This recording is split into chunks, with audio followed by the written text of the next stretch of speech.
Namaskar all the student, myself Umesh Kamar Shekhawat, and today I am going to teach the chapter number 2, that is structure of atom in class 11. Now before start this topic, we will revise the last previous knowledge already you are obtained from the previous classes, that is 6 to 10th classes. Now the atom की बात करें, it means that atom है क्या। जिस तरह से हम जब बोलते हैं कि हमने बायोलॉजी जब हम पढ़ते हैं तो हम क्या बोलते हैं, smallest unit of the living organism that is a cell. Cell होती है लिविंग ऑर्गेनिज्म, चाहे तो ह्यूमंस हो चाहे एनिमल्स हो, कोई भी हो जो भी लिविंग है, तो it means that the smallest portion is that cell.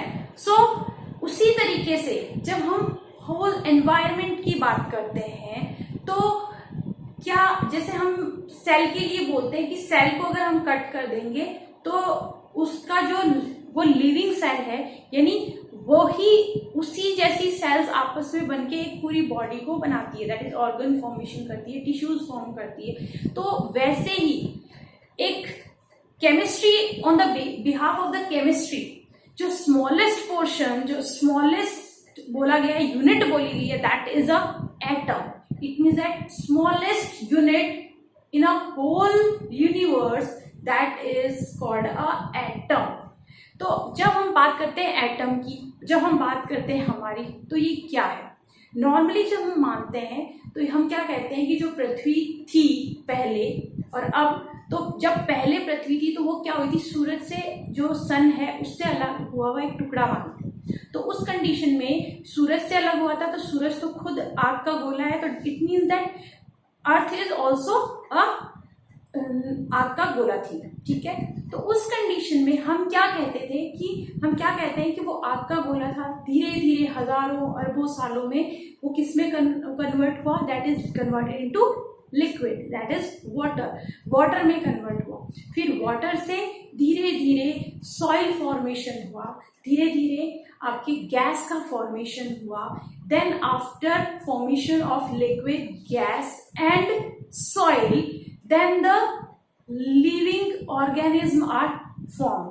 It means that जो सॉइल फॉर्मेशन हुआ वो किससे बने, तो वो जो स्मॉलेस्ट पोर्शन माना जाता है थ्रू द साइंटिस्ट, उनकी रिसर्च के थ्रू, तो कंक्लूजन निकल के आता है that was the atom.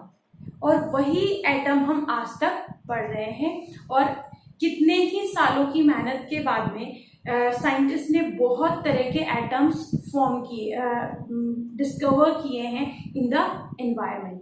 Now so what is the atom, समझ में थोड़ा बहुत यूनिट तो आई गई है। तो एटम क्या है एक तरह से। अब एटम से भी स्मॉलेस्ट कोई पोर्शन हो सकता है क्या, नहीं। Atom is a non cuttable. It means that atom जो वर्ड था, पहले हम साइंटिस्ट की बात करते हैं, एटम जो वर्ड था is given by the Ostwald. ओस्टवाल्ड ने एटम दिया, वर्ड दिया, is a Greek word. It means that the part divided into two part, that is एटोमियो। एटोमियो means that uncuttable, Greek word है जिसका मीनिंग है दैट इज अनकटेबल और नॉन डिविजिबल। इसका मतलब अब उसको कट नहीं कर सकते।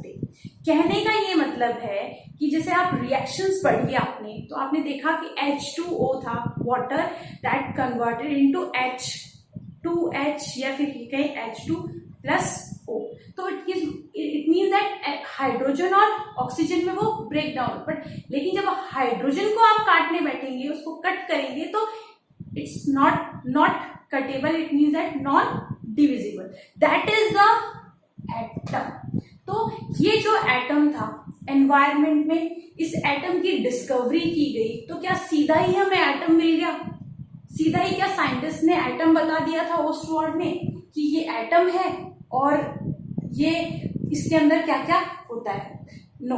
तो यानी इस डिस्कवरी तक पहुंचने के लिए ओस्टवाल्ड ने उसे एक नाम दिया, दैट इज अ एटम। उससे पहले कई साइंटिस्ट आए और उन्होंने एटम्स की जो थ्योरीज दी, जो एटम बना उसके पीछे जो थ्योरीज दी, वो कई तरह से थ्योरीज दी। और जैसे कि हम बात करते हैं कि एटम जो है उसको सब एटॉमिक पार्टिकल्स में डिवाइड करते हैं। इट मीन्स दैट हम कट नहीं कर रहे, हम बात कर रहे हैं कि वो एटम किससे बना हुआ है। जैसे हम सेल की बात करते हैं तो सेल में हम क्या बोलते हैं, सेल में न्यूक्लियस भी होता है, माइटोकॉन्ड्रिया भी होती है। तो इट मीन्स दैट हम सेल के फॉर्मेशन की, उसके स्ट्रक्चर की बात कर रहे हैं कि उसके स्ट्रक्चर में कौन कौन क्या क्या चीजें एडजस्ट उसमें फिक्स्ड है। लेकिन हम उसको कट करके और लिविंग नहीं कर सकते कि हम कहें हमने सेल को दो पार्ट्स में डिवाइड कर दिया और ये भी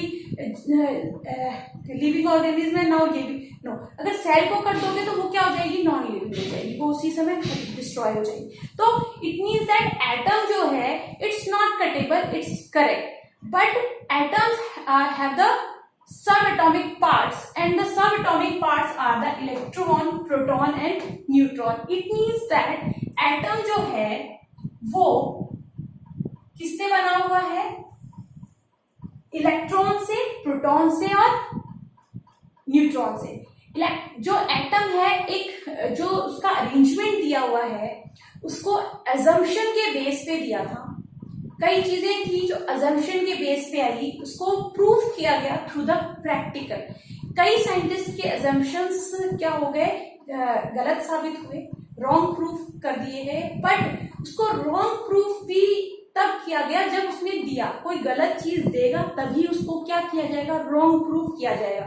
जो भी साइंटिस्ट उसको रॉन्ग प्रूफ करेगा वो उसको रॉन्ग प्रूफ करने के बाद में कुछ एक नई थ्योरी देगा।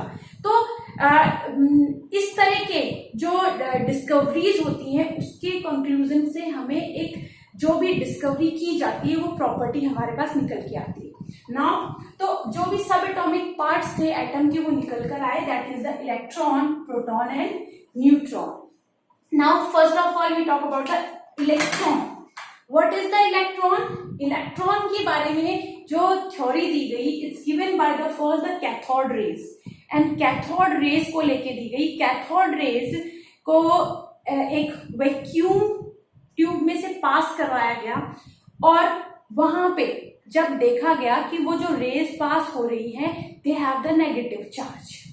इट मीन्स दैट वो जो रेज पास करवाई गई वो नेगेटिव चार्ज की थी, इसलिए उनको कैथोड रेज कहा गया। और ये साइंटिस्ट थे जिन्होंने ये प्रैक्टिकल किया था, दैट इज विलियम क्रोक्स। उन्होंने कैथोड रेज के बारे में नॉलेज दिया एंड उन्होंने कहा कि जो कैथोड रेज है they have the negative charge.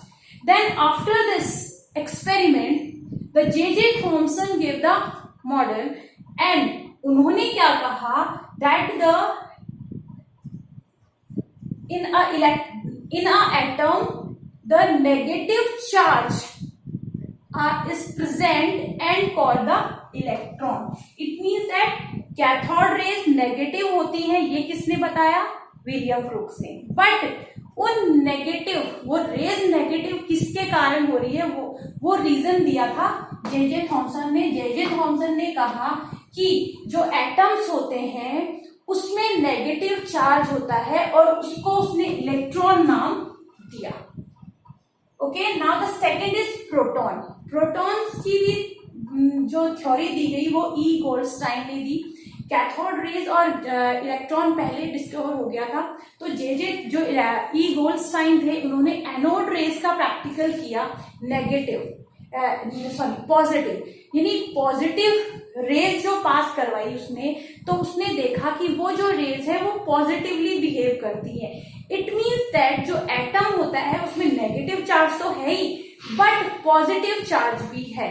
और वो जो रेज थी जिन्होंने पॉजिटिवली बिहेव किया उनको क्या कहा गया, एनोड रेज। एनोड रेज के थ्रू ई गोल्डस्टाइन ने ये कहा कि उसमें जो पॉजिटिव चार्ज है उसको क्या कहा, प्रोटॉन, यानी प्रोटॉन नाम दिया गया through the E Goldstein. Now the next is the neutron. Neutron के लिए कहा गया, जो प्रैक्टिकल्स किया गया न्यूट्रॉन के लिए, दैट इज द रदरफोर्ड ने दिया प्रैक्टिकल। रदरफोर्ड का भी प्रैक्टिकल आया, लेकिन न्यूट्रॉन के लिए जो डिस्कवरी की गई वो जेम्स चैडविक के थ्रू की। जेम्स चैडविक ने ये बताया कि इलेक्ट्रॉन्स जो होते हैं दे have the negative charge, proton have the positive charge, but उसमें एक और पार्टिकल होता है जो कि उसके मास के लिए रिस्पॉन्सिबल होता है, and this is the neutron have no charge. It means that neutral. So जो सब एटॉमिक पार्ट्स निकल के आए through the some experiments, they are the electron, proton and neutron.